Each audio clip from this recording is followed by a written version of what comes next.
Ang barangay hall ug police station sa Mandawi City nga nahimutang ibabaw sa sapa gidemolish kaganiha. Ni ang report ni Nico Sereno.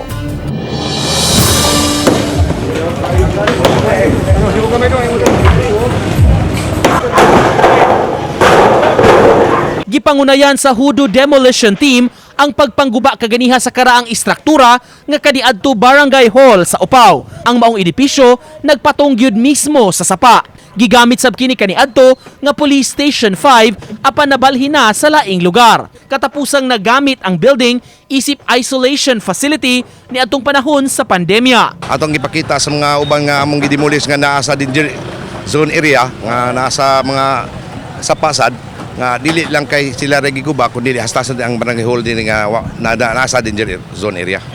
Usa lang kini sa pipila ka mga government structures nga nagpatong ibabaw sa sapa ug pinaagi nining gihimo nga clearing karon. Gusto mo hatag og mensahe ang LGU, seryoso sila sa pag-clear sa mga obstructions sa mga waterways. Gawas sa barangay Upaw, laing gitarget nga gub-on ang karaan nga mantuyong barangay hall. Nagpatong usab kini sa sapa ug gihulagway nga obstruction. Pasabot sa kapitan sa barangay Upaw, gatusan ka mga balay ang naka-encroach sa easement sa sapa ug posible nga mabalhin. Hinon wala pa mahingpit ang plano kabahin niini. Sa tanang mga nagpuyo sa sapa, ang barangay Upaw, mo pay wala pa gyud matandog sa pagkakaroon ako gingnan, pero dili kita mag-expect na ari kita ani magpuyo.